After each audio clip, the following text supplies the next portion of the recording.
Hatito, that means hello in Shawnee. And my name is Debbie, and I work for the Environmental Department of the Eastern Shawnee Tribe of Oklahoma. And we're bringing you a water quality field trip today in a virtual way. And we have neighboring tribes working together on this project. The Eastern Shawnee Tribe, Peoria Tribe of Indians of Oklahoma, and Wyandotte Nation all submitted videos to be included in this project. And we hope you enjoy a new way of learning about water quality and all the aspects that affect our water. And so let's get started. Hello, my name is Debbie and I work for the Eastern Shawnee Tribe of Oklahoma. And I'm here today to do a demonstration for you about all the water in the world. And it's called a drop in the bucket. And we're going to start by imagining that this 1,000 milliliter graduated cylinder represents all the water in the world. So on our planet, about 70% of our planet is covered in water. And we're going to see how all that water is distributed around the world. So out of our 1,000 milliliters, we're going to pour out 30 milliliters. Because 97% of all the water in the world is salt water. And actually only 3% of all the water in the world is fresh water. And out of that fresh water, it's broken down to a lot of different forms before we actually ever get to see it or use it. The biggest form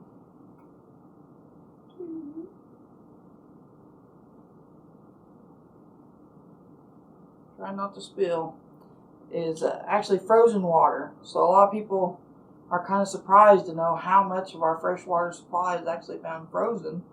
And that's the North and South Pole, Antarctica, anywhere you can see those big sheets of ice. Some of that does melt back into the water cycle, and either on land or back into the oceans or the surface waters. But a big portion of it stays frozen at all times. And the other important part of fresh water kind of surprises people a lot of times to find out groundwater is the next biggest category for fresh water. So there's a lot of times there's water underground, and those water drops may stay under there for hundreds of years without ever seeing the surface. But they're always down there and available underground, but sometimes so far underground that it's not available for us to use as like for wells and things like that. So there's always water underneath our planet as well as on the surface. So in our next category are the creeks, lakes, and rivers. And a lot of people are really surprised to think about a big lake, like in our area, that would be Grand Lake down in Oklahoma. This is all the surface water in the world that's fresh water compared to all the oceans in the world. So there's a big difference there. And what we've got left in here, a lot of this is our atmospheric water. Some of that comes back to Earth as rainfall, but there's always evaporation and transpiration going on from the planet, moving water up and water coming back down. So there's always a little bit left there. And then the last category, the smallest category, unfortunately, is the drop in the bucket. I don't know if you can see that little drop, but that represents all the fresh available drinking water we have.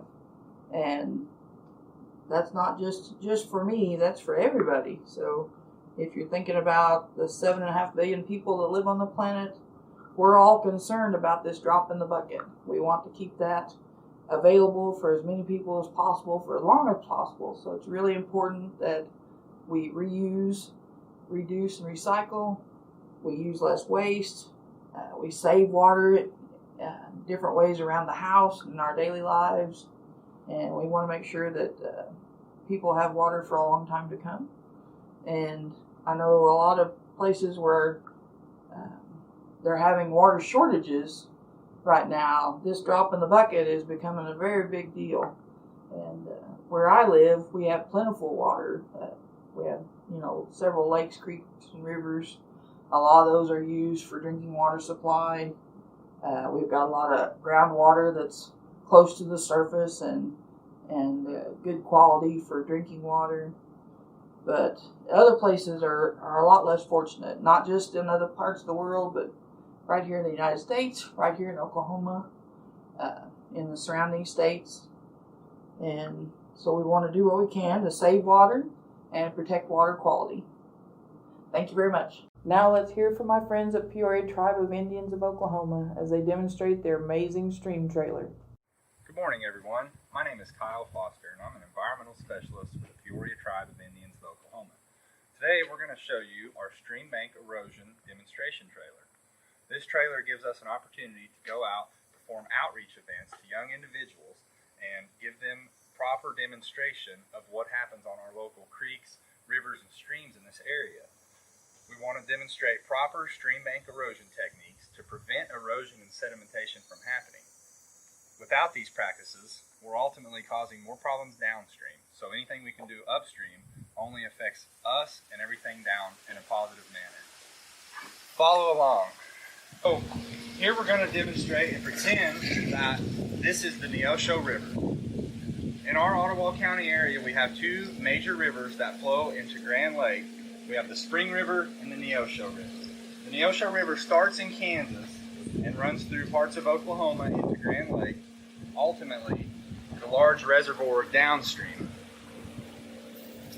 As this rainfall picks up and occurs coming out of John Redmond Reservoir, we will notice that this water flowing downstream will cause massive amounts of erosion.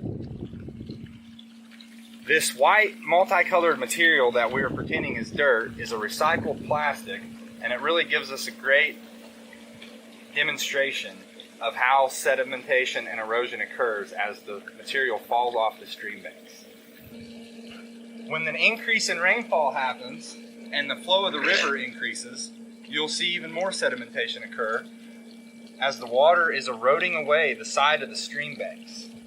So for instance, right here, you can see it's kind of undercutting. Well, that water's going through there, and it's an open large area, and it's condensing it down to small, so there's a massive amount of force moving through there. So over here, it's eroding an undercut. As it moves down, it hits here, and it starts to erode, and it's even going to start taking away the farther it goes. Like this whole deal here will eventually have too much back pressure, and erosion will cause that to bust through. When we started, we noticed that the area down below stream was really clean. There wasn't much sediment in the water was clear, the reservoir was actually even deeper in depth. Well, after years and years of erosion taking place, and rainfall is increasing, it's made sedimentation come down at a larger scale. Ultimately, the sediments deposit at the end of the stream. So in our case, we're pretending that this is the Neosho River, flows right into Grand Lake. Grand Lake is now shallower in depth than it ever has been due to all the sediment depositing in that reservoir from upstream soil and stream bank erosion practices. So another good practice for a landowner to worry about is you don't want to do dozing or land clearing, things like that. When you spray herbicides and different types of chemicals along, well, ultimately, first off, you have runoff. So runoff occurs and you're polluting the streams and the rivers. That's something that you definitely don't want to do, especially as an environmentalist. But when you start dozing and clearing out all that root structure, that's what's going to take away all the stability of the stream bank. While it looks good and it makes your land look better, it's not always the most environmentally friendly practice. Now looky here, you can notice when all this heavy rainfall really increases, we're going to start seeing stuff slough off from the sides. Erosion is going to occur on a greater scale. We'll really see that happen here as this starts to flow down.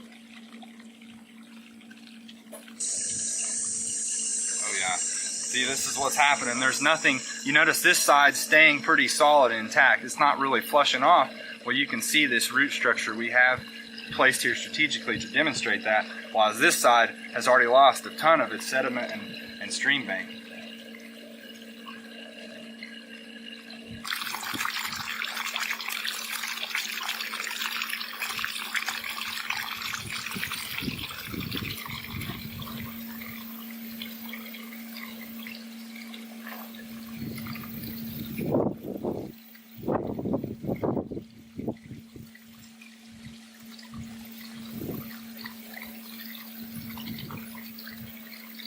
not only is this landowner here per se losing out his bank and his property, but now as it gets closer, his animals, his livestock, his equipment, and his house will all be in jeopardy as this bank slowly erodes away, getting closer and closer to his livelihood.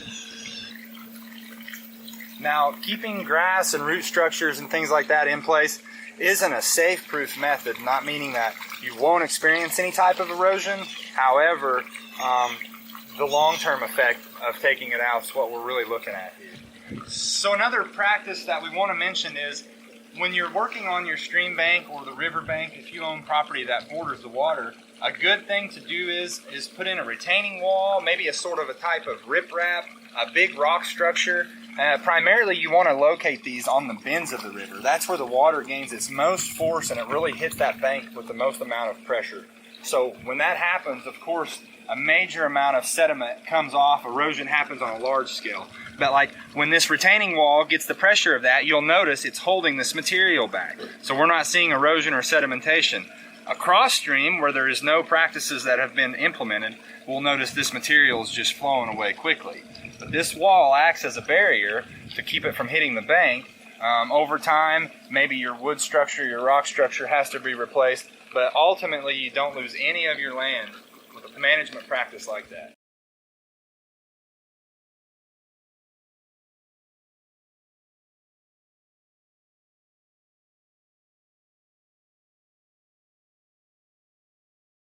I hope you learned a lot about stream health from the Peoria Tribe demonstration. They are my upstream neighbors on Spring River and a great group of people working for the environment. Next, Wyandotte Nation Environmental Department have a demonstration for you about groundwater. Hello, we are Wyandotte Nation Environmental Department. I'm Brittany Crow, the Environmental Tech 2. And I'm Janice Wilson, Environmental Tech 1. Today we are going to be talking to you about aquifers and private well systems. We will start with a confined aquifer model. We're going to put rock, sand, and soil in the model to symbolize the different layers of soil that we have in the ground. We'll start with the rock at the bottom. When it rains, the water can penetrate into the soil on down into the rock, where it can collect in the spaces in between. And the bottom of the jar will represent the confining layer, which keeps the water from falling down and going where you can't reach it. So we're gonna have a couple different layers. We've got the rock, some sand, another layer of rock. And then in talking about our private well, this is going to represent our private well pump. And we're gonna put that right here into the layer of rock. Then we're going to have some more sand on top of that. I'm just gonna put it down. Okay.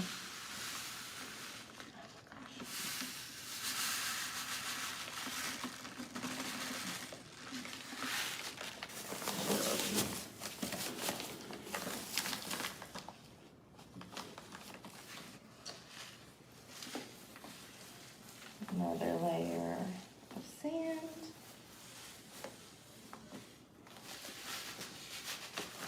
And this is representing the layers in the soil that we have naturally in the earth. And then at the last, we have our layer of topsoil.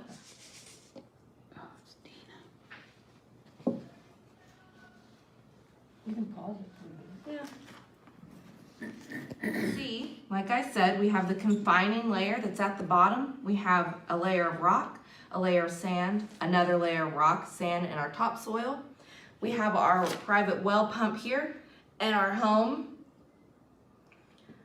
So the way that we get water, groundwater collected, is from rain.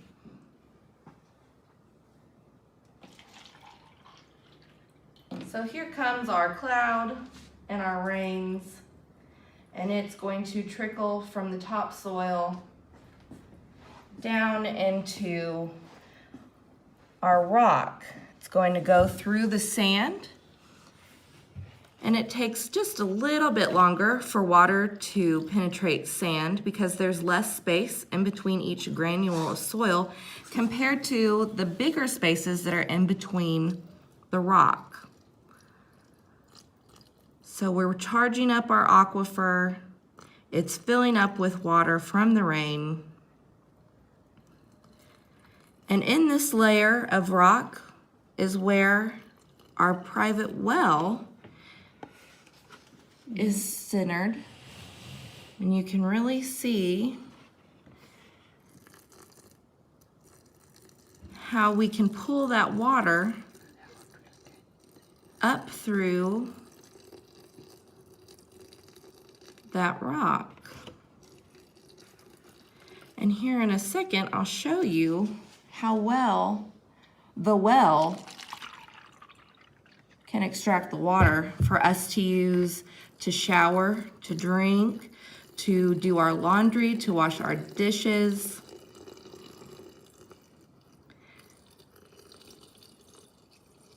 Here we have our well, and we're just going to use this pump to show how it works. You have a pump in your private well, and it pulls that water right out from in between that rock for us to use. Okay, so you saw how with this demonstrating our well pump and going down into the aquifer and how it pulls the water up, that's where we get our drinking water. And really, we're talking about private wells today, but literally if you are on a public water system, most of those are groundwater also, and it's basically the same system. So we want to talk about some of the things that are important, because you have to protect that well, because that is your drinking water and you don't want anything getting into it to cause you to get sick. So many well owners just assume that their well water is safe, and that's not always true. It can look clear and it can look clean and it can taste okay, but then it may still have some sort of contaminants in it that we don't know about. So the best way to find out about that is to have your well tested. So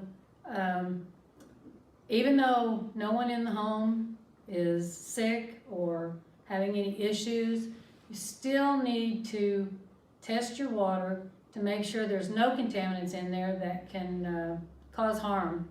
You know, sometimes things can be in there for a while and cause harm over time. So it's the best thing to do is to test your well. Okay, we have several best management practices, which are practices to use to protect your well.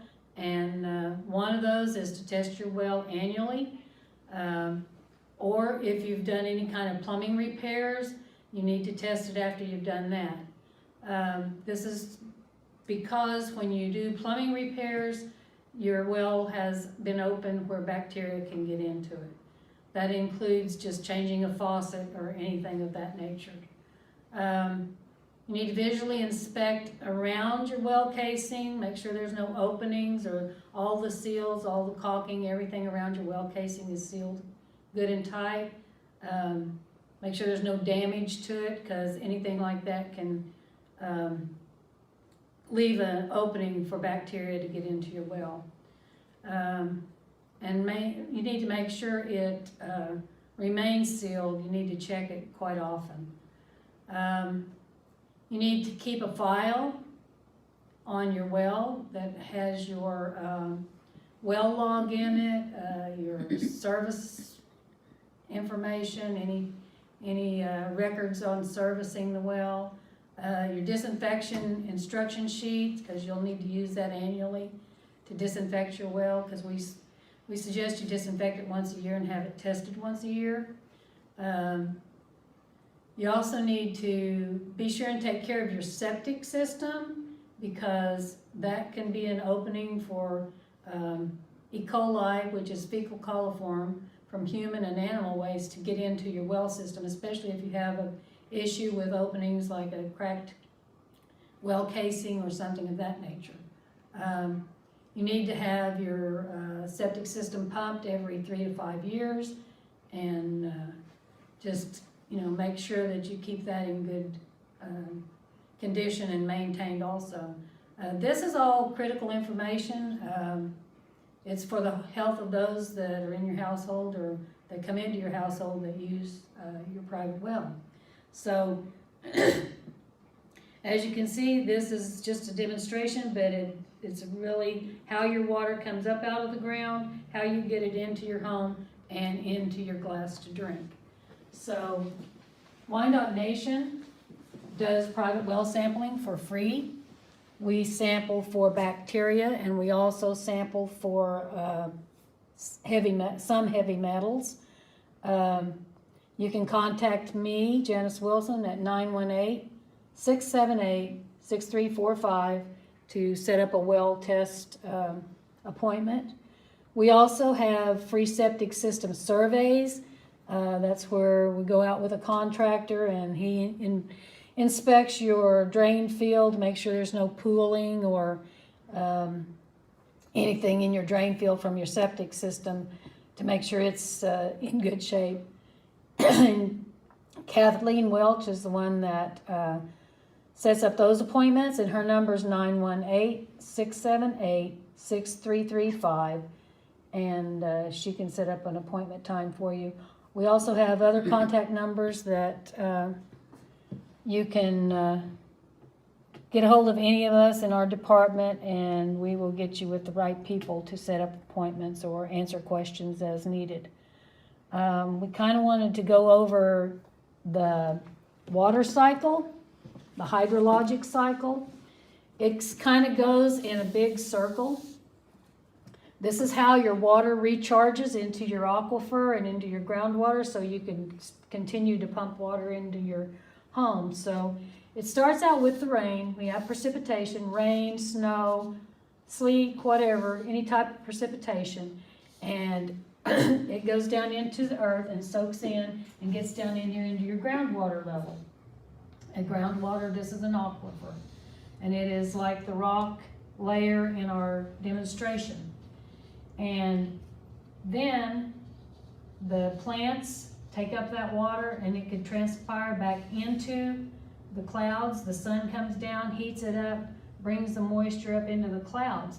Well, then that's called condensation, and condensation is when your clouds turn gray.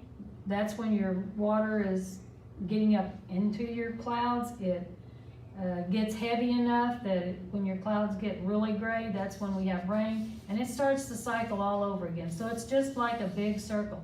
Comes from the clouds, rains down, soaks into the ground, into your groundwater, comes back up through plants and lakes and different things, and it goes back up into the clouds and starts the cycle all over again. So that's how we get our groundwater. That's how it gets into our aquifer. And this is all the water that we have that's on the earth now. We have no other water. So we have to protect what we have and keep it safe for others to use, because this is all there is. You can't make new water. So we have like a pump system here, kind of shows you how that works. Rains down, soaks down through all the layers like in our demonstration. It goes down into your groundwater, and then your pump pulls it up, and you can use that in your home for whatever uses, drinking or whatever. And Janice talked to you about making sure that you check out your septic system. In this little illustration, I thought it did a good job of showing how that happens. You've got the outhouse over here, and it's cracked in the bottom, and you can see how all of the contaminants from the outhouse leaches in to the well, which also has cracked casings, and it's getting into that where they're pulling the water to drink and to wash their clothes. We also have over here water that is coming down from the town that's polluted, soaking into the ground, and you don't want that to get into your well system either. So it is very important to make sure that the water that you're taking is not contaminated and it's healthy for you to drink. And that is our presentation that we set up for you guys, and we hope that you enjoyed it, and Again, if you need a free private well test, give us a call, or for your septic system survey. We appreciate you listening to us, and we'll see you next time. Thanks to my friends at Wyandotte Nation for that great groundwater information. Next, we're going to talk to you about non-point source pollution and how that affects all of us. It's Debbie again, and I was here with my model. It's called an Enviroscape, and this is a model that looks similar to a lot of communities in the area and a lot of communities around the country. So there might be some things that look familiar to you. We've got a factory over here. We've got a farm where they do they grow some crops. They also have some cows. We've got city roads and streets, highways, cars. We got a park. This is a school, residential area, golf course, and we've got a little bit of a forest up here. And down at the bottom, we have a lake. And we're going to see what happens to that lake after all the activities that go on in a regular community every day. So we're going to start out, not to pick on construction sites, but we're going to add a little. Construction sites make a lot of dust. So, and a lot of times they're required to put up things like silt fences. And say we get a little bit of rain or wind, rain on the dust. And then what? Look, it's moving. Where's all of our dust going? It's going down into the street. What if we keep getting more rain? It's making its way down to the lake.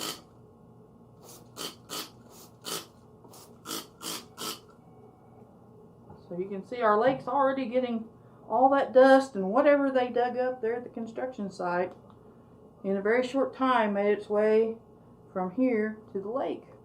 And a lot of times, like I said, usually silt fences are a requirement for construction areas, and you can use things, different barriers to keep that dust enclosed to where it doesn't affect, like you see all the dust is on the houses and the cars across the road from the construction sites. They're probably not very happy, and definitely the people using the lake are now seeing dirtier water, so they're probably not very happy either. And then we've got our factory over here, which a lot of times on a factory you'll have a big parking lot where all the workers park. What if their car has an oil leak, or something that the factory makes has a leak, and then it rains, and then that water goes down the river, and it makes its way. It's all cloudy. It's going to make its way down. It's just going to keep raining, and eventually it's going to make its way down to the lake as well. Right now it's kind of puddling in this little river or creek, and that's not really very good either for the people that live there. The guy that has the farm where he's got his cows, that's probably where he gets the water for his cows to drink. So he's probably not very happy to see dirty looking stuff in his water. And the same thing with vehicles on the highway. You know, you may have a truck that the motor goes out while it's going down the road. We'll call this sludge. So there's maybe some sludge. And then it starts to rain. Where does that sludge go? Straight into the lake. So those are all things that happen on a regular basis. A lot of people don't think about them as a problem, but they do add up over time. And the same thing with our farmers. They work really hard to make food for us, but a lot of times we may have a little, we'll call it some manure, cow poop. We may have dust from the field, fertilizer, things, maybe we'll add a little fertilizer over here too.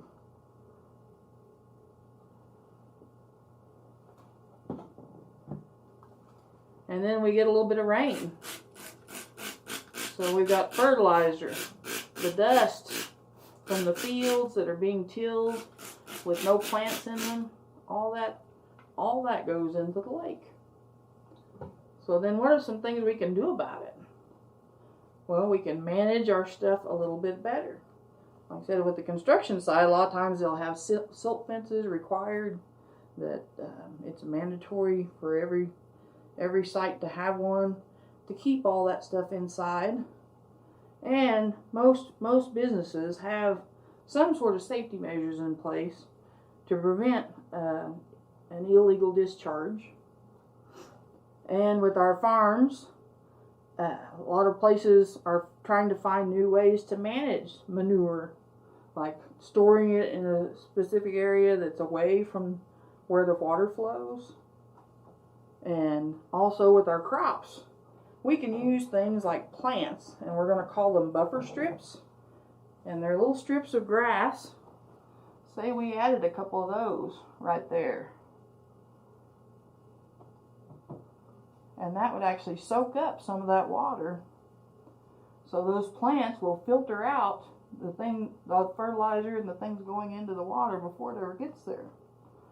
Trees do a lot of the same thing for us. Trees and our parks, our natural areas, they actually do a lot of work for the environment and for people. They provide oxygen for us, of course, but they also prevent runoff pollution. And that's the main thing we're talking about today. All this stuff is considered non-point source pollution. Nobody actually went down and poured something onto the surface on purpose. It just happened. You know, it's a part of having cars, having construction, having a farm, having a business, having a lot of people in one place. There's always going to be a little bit of a pollution problem, but there's things you can do about it. And like I said, a lot of that is using nature to your advantage. Trees and grass are really good at reducing that runoff pollution. That's why when it rains up here in the mountains, you don't see nearly as much. It doesn't go anywhere. It all kind of soaks in. A little bit got down there to the golf course, but they probably like that. They probably need that for their grass. But the grass and the bushes and the trees up here, they didn't let the water go. And it takes a really heavy rainfall for a forested area to have runoff. But in a town like this, where everything's flat, or an area that's had construction, where everything's flat, it's really easy for stuff to run off the surface. And like I said, eventually it makes its way into the lake. And what if we use that lake to draw our groundwater? So we want to keep all those things in mind, that non-point source pollution is the biggest source of pollution anywhere on the planet, but it's not necessarily people doing things on purpose. It's people needing to do things with a purpose to control the water. And things like trees work really well, like this little Q-tip. You know, that little Q-tip absorbed that much water that quick. That's kind of what a tree does when you plant it along the lake. It'll help stop some of that flow and some of that pollution. They'll actually kind of absorb some of that before it gets into the water. So you can actually use nature to help itself and to help us. Because water quality is important for all of us. Not just the cows, but for the people too. And we have a lot to be thankful for from our friends, the trees and the plants that do so much for us without asking for hardly anything in return. And hopefully that gives you a little bit of an idea, maybe some things that you could do better in the community where you live. Have you ever heard of a macroinvertebrate? The next video is all about the macros and how they are used in water quality. Well, my name is Debbie Dotson. I work for the Eastern Shawnee Tribe in water quality as part of the environmental department. And these are my assistants and friends helping me today. Hi, I'm Brittany Crow with Wyandotte Nation. I'm the Environmental Tech 2. And I'm Janice Wilson, and I'm with Wyandotte Nation also, and I'm Environmental Tech 1. And we do mainly water quality. And we're out here today at Lost Creek at the state line of Missouri and Oklahoma, just below the Eastern Shawnee Powwow grounds. And we're going to do a macroinvertebrate collection. If you've never heard of a macroinvertebrate, they're animals that have no backbone, but they're small enough that they're hard to find, but they can be seen without a microscope, and they live at least part of their lives in the water. A lot of our insect larvae and different stages of insect life live in the water before they hatch and fly. So a lot of the things we'll find today will grow up to be a flying insect. And we use these as a water quality indicator. Even though they're very small, they can tell us a lot about the quality of the water, because some of these organisms are very pollution sensitive, and some of these are very pollution tolerant. So depending on how many we find of each, that'll let us know what kind of water quality we have. And this is a part of an assessment that we do every year. And I know I use this site, and I think Wyandotte Nation goes just upstream from me. And so we're going to see what we find today, and see if we can show you some up-close examples, and let you know what kind of water quality we've got down here at Lost Creek. Alrighty, so we're going to start off with our kick net. We've got a kind of standard equipment for collecting macroinvertebrates, and we're going to actually put this in the water, and the micron mesh net is very, very fine, so hopefully we can collect a lot of different things at once. And then as quick as we can, we're going to try to collect them and identify them. And today, since this isn't for an actual assessment, we're going to catch and release. So we're going to get started trying to kick up some bugs. We're going to look under the rocks and see what we find. All right, ladies. What do you think? We'll do right here. That's a lot of things in there. We're going to hold them out and we'll kick. Yeah, if you don't mind. Okay. I'm going to put a couple of rocks down the bottom. I think that'll stay down. That's like it's going to.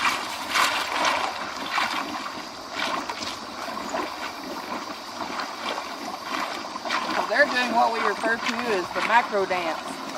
And we try to clear an area about the same size as our kick net and go about 3 to 4 inches deep. So you have to do a little bit like doing the twist, where you shake your foot around and dig in and move those rocks around. Oh, there's a crawdad. Because there's all kinds of things that live under these rocks.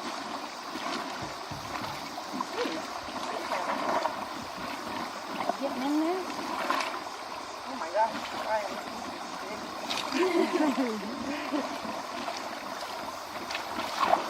Okay, what do you think? Good in a lot.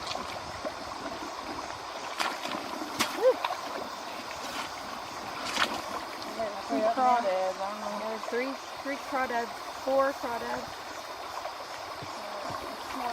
What we got besides crawdads. We can see the crawdads, they're the bigger ones. Crawdads, or crayfish, are actually considered macroinvertebrates, even though they're fairly large. Look at all of them. What else did we find? Anything special? Yeah, we had a hellgramite. Oh, a hellgramite. 2. Well, yeah, 2. Here's another one. 2 hellgramites. You wanna? Yeah, put them in there. Are we keeping the crawdads to show? Yeah, for a little while anyway. Because they are wanting to get out of Let's here. put a couple of them. Put a little water in our cup. Oh, use my hands. I know. I don't want him to get them. All right. So we put these back in since Yeah. They're a little upset. you're not really counting them, right? You're just, No, we're just showing what Showing, comes up on the okay. net. all right, I'm going to put these guys back Well, there's in. some of the pennies there. Yeah, there's a water penny. So far so good. We've got 2 hellgramites. Those are very pollution sensitive. And we've got water pennies, Pollution Yeah. sensitive pollution also. sensitive. There's a little baby stonefly, I think, climbing along the way. These are hellgramites. If they were really big, you'd be scared. They're really scary looking. They also bite. Here's another teeny tiny thing. All macroinvertebrates are really important to the food chain and to the water ecosystem in general. Here's a little stonefly. I'm getting. Got to use my scissors. Oh my, force it. Oops. Not scissors. There's a little baby stonefly. And a lot of these, like caddisfly, stonefly, those are also very pollution sensitive. So those are all good finds. So this is a good find, yeah. We do have a couple of leechy looking things, which are pollution tolerant. They'll live anywhere. So, but you'll always find some of those. We hope we find more I'm not sure what that of the was. sensitive ones. There's a I think caddis. Good. He's kind of a C shape. He's got a hard head. He's got plates on his head. They're very small. And the rest of his body is very, very soft. Got hard plates on his head. He's a C, like C in caddis, or C for creamy. Damselfly? Got a damselfly larva. They'll grow up to be a flying damselfly. Same with our caddis. Usually we do these assessments a little earlier in the year, just because once it gets super hot, a lot of these species have already hatched, and a lot of the ones that are going to fly have already taken off to spend the rest of their life in the air. You can look on leaves, different debris. Here's a water penny. Water pennies are really cute and flat. That's usually the kids' favorite, the water penny. What is it? Oh, dragonfly larva. Oh yeah. Very tiny. Very teeny tiny. We've got to wait to grow. Yeah. It'll grow a while. Some of these things will spend just a few days underwater. Some of them may spend a few years underwater until they get big enough to where they'll morph into their next life stage. I think that's first one. That's why I can't get the pennies. In the meantime, a lot of these species are good for the food chain. Fish eat macroinvertebrates. I believe it's a stonefly, but it's, There's another caddis. So Yep, small. little bitty stonefly. it's very small. Alright, so you can see these teeny tiny There's another things, stonefly like right compared to here. my finger, they're really, really small. So it's amazing that each one of these has their own life cycle. He's trying to hide under my finger. They all have their own characteristics. There's one. The way they move is different, the way they eat is different. Some of them have jaws that crunch. Some of them just filter their food. And we didn't find any snails this time, but we actually gone on the other side of the we actually have right-handed and left-handed snails. So maybe we'll try to find you some snails. The right-handed kind water penny. are the right kind to find. Those are the ones that are pollution sensitive. The left-handed snails are unfortunately pollution tolerant. So sometimes you'll find a lot of those in an area that has a lot of pollution. Lots of little water pennies. Yeah, They're very very small. Lots of small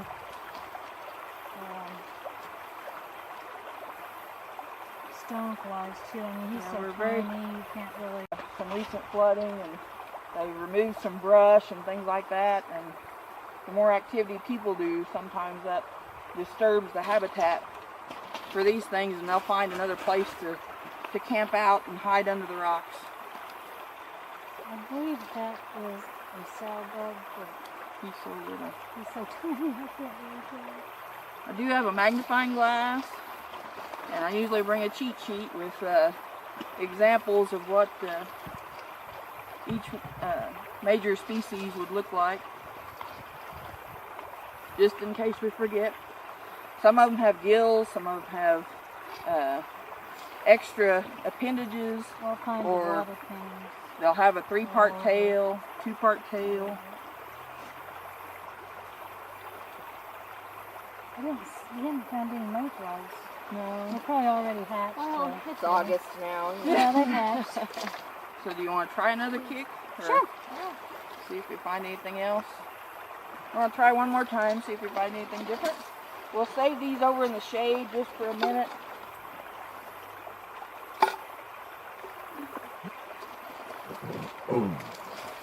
Yeah.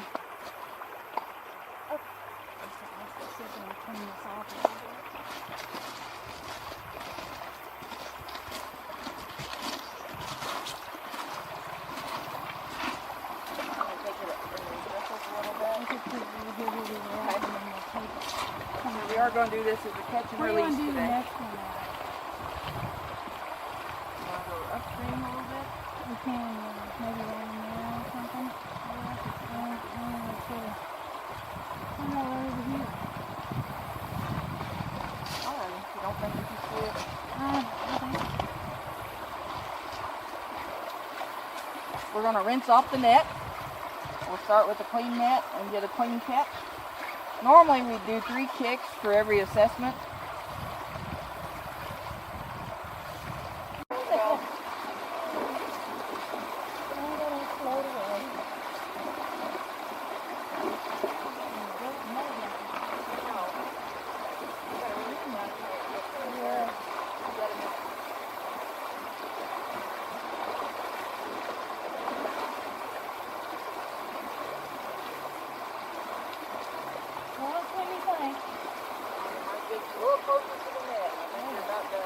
Sorry. I know, it's hard. It looks fun, but it wears you out. I think that's probably pretty good. Are you ready? 1, 2, 3. Got another Helgramite. Let's see that. A little bit of water in here. Yeah, I don't know if they're gonna make it. Oh, look at all this snails. stuff. Yeah, we got some stuff this time. Some of it's on the leaves and the rocks. Here's one of our snails. We're going to look at our snails, and they open up on the right. So that's a good one. Right-handed snails are the right kind to find. And we got several of those. Here's another one. That's the right one.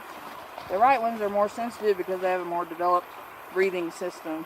yeah, they're gilled where the others are long. Yeah. Oh my heavens. Come here, buddy. You'll see our right-handed snail. Whoops. You hold the point up to the air, and the opening faces to the right.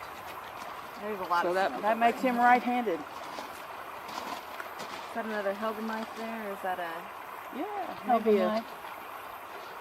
I've got more forceps down there. Oh, look at this big old penny here. Yeah, there's some bigger pennies. I don't have any... Oh, we have a caddisfly. There's a little water penny. We'll try not to hurt him. Just hang on to him for a second. Have a yellow You can see they're really flat and copper colored. Oh yeah, look at all Oh, that. look at all these green Little ones. stonefly that's a little bit bigger. You can see his pattern a little better. He's got a really cool pattern. These are all the green On his back. caddisflies.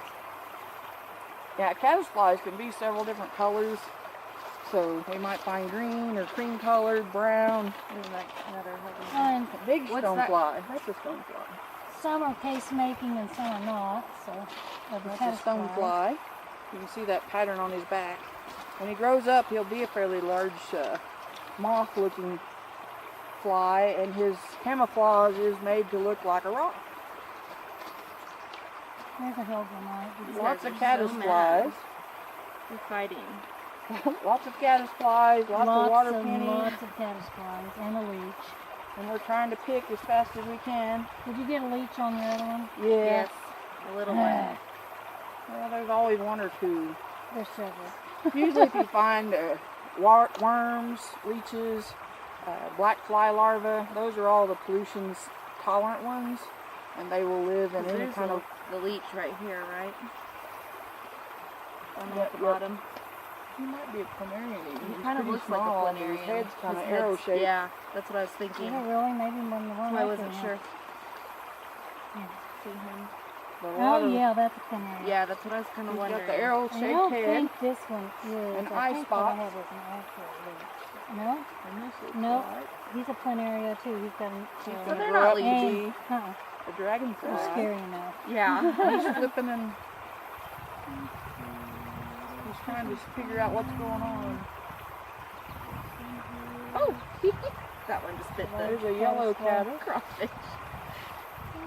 Here's a snail. Maybe if I can get a hold of it. He's also... No, this one is Is that a lefty? left. We got a left-handed snail, He's so not- you'll see both.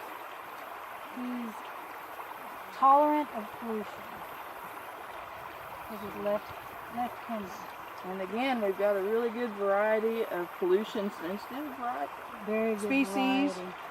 So, as small as these things are, they're really important as a water quality assessment. They're kind of the canary in the coal mine for water. So, if anything bad happens, like there's a pollution spill or some sort of drastic change in water quality, these things are the first to let you know, because you won't find the pollution sensitive ones in bad water. A casemaker. Casemakers, and he's right there next to it. Casemaker caddisfly. Yeah, this is I don't know if you can see him. Yeah, some of the caddisflies will build a case around their bodies as camouflage. There's some bigger water pennies on here in the last Yeah, at least you can pick them up. Ooh, that one looks like a mayfly. A hold of it. There's still lots of stuff wriggling in here. There's another planarian. Yeah, you don't see those very often. No, I found a mayfly. Yay! That's a good sign. He's very. Yeah, mayflies are usually more spring. Yeah, he's just little. It's still pretty warm out, so we may still be finding some for a couple more months. These guys are so active. Yeah. A lot of the cases on these rocks. Oh wow, you got a ton down there by you, Janet. Oh, I mean, the caddisflies still wiggling and all going over crazy. the place. Yeah, so we I don't probably know have to get them back in the water. I don't know if you can zoom in on the net at all, but we got the ones that we collected, and then we got the ones that are still stuck on the net. And like I said, we're not doing this for our actual assessment, so we are going to release these back while they're still active and can reacclimate to their home. We did get some really good examples, and I hope that gives you a little bit of an idea how big a macroinvertebrate is. But can we set these down on that? Maybe you can get a close-up of it, maybe? that they're just a huge part of the water ecosystem in general, as food for each other, for the fish, and they're also indicators for people, so we can use them as an assessment. Fish are very similar. You can use certain species of fish that are pollution sensitive, and you can assess those as well. The macros are probably the easiest and the cheapest, and very little equipment needed, so just one little net and you're in business. We do this as part of our job, but there's a lot of ways you can do this as a volunteer. They call it citizen science and volunteer monitoring. If you live in Oklahoma, they have an organization called Blue Thumb. It's through the state of Oklahoma's Conservation Commission, and they have volunteers all over the state that collect macroinvertebrates and other water quality data and submit that.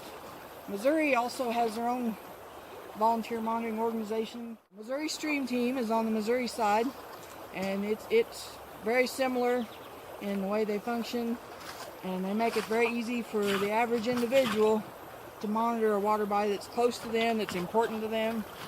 They do stream cleanups, macroinvertebrate assessments, and other water quality assessments year round. And I got this little handy chart. This is kind of a visual aid if you're out in the field. I laminated it so it can get wet. But this is from a website called macroinvertebrates.org.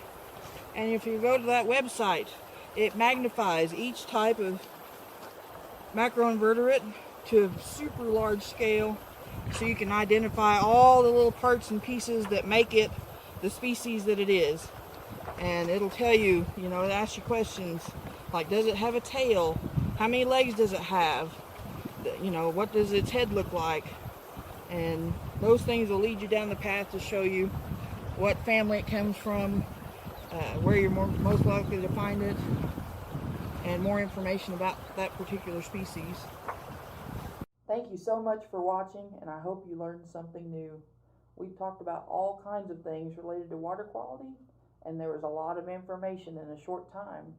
Please see our contact information at the end to send us questions, and comment and let us know how many students participated if you watched this as a class. Special thanks to my friends at Wyandotte Nation and Peoria Tribe of Indians of Oklahoma for helping me with this project, and a huge thank you to Vince Barron with the Eastern Shawnee IT Department for filming and putting this together. Niawe, that means thank you in Shawnee.